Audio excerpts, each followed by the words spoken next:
Hi hello guys, நம்ம இலக்கிய சீரியலில் என்னென்ன சுவாரஸ்யமான விஷயங்கள் நடக்கப்போகுதுன்ட்டு இந்த ஒரு குட்டி ப்ரமோவாக பார்க்க போகிறேங்க.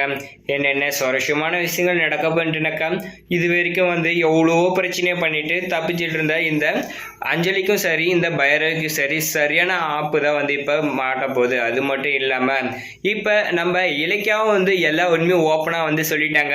உன் பொண்டாட்டி கர்ப்பமாக கிடையாது, நீ உன்னால் முடிஞ்சா அவள் கர்ப்பமாக இருக்காளா இல்லைன்றதை கண்டுபிடிச்சிக்கோ. நான் உன் குழந்தைங்களை கொல்றன்னு நீ சொன்னல, நான் ஒரு கொலைகாரியாவே இருக்கேன். ஆனா நீ ஒரு முட்டாளா இருக்காத, நீ தான் தெளிவா இருக்குல்ல. அப்ப உன் பொண்டாட்டி கர்ப்பமா இருக்காளன்றத ஒரு டைம் செக் பண்ணிக்கோயேன் அப்படின்னு சொல்லிட்டு நம்ம இலக்கியா சொல்றாங்க. அப்புறம் நம்ம பைரவி என்ன பண்ணாங்கன்னாக்கா, இப்ப நம்ம கௌதமா வர வச்சு என்ன பண்ணணும், இப்ப மொத்தமா இவங்க கதையை முடிச்சு கட்டிடணும். இப்ப கௌதமுக்கும் ஒரு பொண்ணுக்கும் கல்யாணம், அதாவது பணக்கார பொண்ணுக்கும் கல்யாணம் பண்ணி வைக்கணும். இவங்க ஒரு பிளான போட்டுட்டாங்க. இப்ப நம்ம இலக்கியா வெளியே வரமாட்டாங்கன்னு சொல்லிட்டு நினைச்சிட்டு இருந்தாங்க. இன்னொரு பக்கம் நம்ம கார்த்திக் ஒரு உண்மையும் தெரியாது, இது போதும் நம்மளுக்கு, நம்ம இவங்க ரெண்டு பேரையும் ஆட்டி படைக்கலாம் அப்படின்னு நினைச்சிட்டு இருந்தாங்க. ஆனா அது எல்லாருமே இப்ப ஒரு சரியான ஆப்பு தான் வச்சுட்டாங்க. எப்படின்னாக்கா, நம்ம இலக்கியா சொன்னதை கேட்டு தப்பு பண்ண இவங்களே இவ்வளவு தைரியமா பேசுறாங்க. நம்ம பொண்டாட்டி தான் கர்ப்பமா இருக்கால, அவ இதெல்லாம் குழந்தை இருக்கே, நம்ம ஏன் செக் பண்றதுல இவ்வளவு பயப்படணும் அப்படின்னு சொல்லிட்டு என்ன பண்ணாங்கன்னாக்கா, இப்போ அஞ்சலியை கூட்டிட்டு ஹாஸ்பிட்டலுக்கு போனோம் அப்படின்னு சொல்லிட்டு அங்கேருந்து கிளம்பி வராங்க. உங்களுக்கு என்ன நீ இப்போ என் பொண்டாட்டி கர்ப்பமாக இருக்காளா இல்லையா அப்படின்றது தானே தெரியணும்.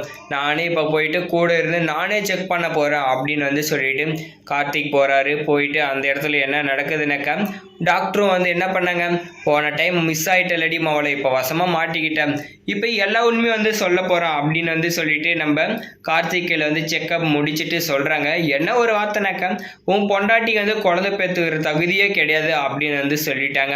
சொன்னதுமே நம்ம கார்த்திக் தலையில் இடியை தூக்கி போட்ட மாதிரி ஆயிடுச்சு. என்னடா டாக்டர், இதே டாக்டர் தான் நம்ம பொண்டாட்டி வயிற்றுல 2 குழந்தை இருக்குன்னு சொன்னாங்க, இப்போ பார்த்தா இந்த மாதிரி ஒரு விஷயத்த சொல்கிறாங்களேன்னு சொல்லிட்டு கேட்குறாங்க.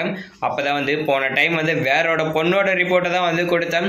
ஏன்னா என்னை கொன்றுவான்னு சொல்லிட்டு உன் பொண்டாட்டி மிரட்டினா அந்த ஒரே காரணத்துக்காக தான். இப்போ எனக்கு எந்த ஒரு பயமும் கிடையாது, எந்த ஒரு தப்பும் பண்ணாத அந்த புள்ள போய் உள்ளே இருக்கா, என்னை கொன்னா கொன்ன நான் துரோகம் பண்ணுற மாதிரி இருக்குது, அதனால தான் இப்போ எல்லா உண்மையும் சொல்கிறான் அப்படின்னு சொல்லிட்டு டாக்டர் சொல்லிட்டாங்க.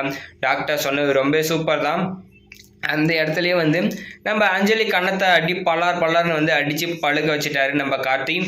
இதுக்கப்புறம் நீ என் பொண்டாட்டி கிடையாது, நான் உனக்கு புருஷன் கிடையாது அப்படின்னு சொல்லிட்டு அங்கேயே அவங்களோட எல்லா இதையும் கட் பண்ணிட்டு வந்துட்டாங்க. நம்ம கார்த்திக் இப்போ பண்ண ரொம்ப சூப்பர் தான். இப்போ போயிட்டு அந்த கேஸை வாபஸ் வாங்கிட்டு நம்ம இலக்கியா வெளியே கூட்டினதா எப்படின்றது கமெண்ட்ல கமெண்ட் பண்ணி வீடியோக்கு லைக் போட்டு சேனலை சப்ஸ்கிரைப் பண்ணிக்கோங்க.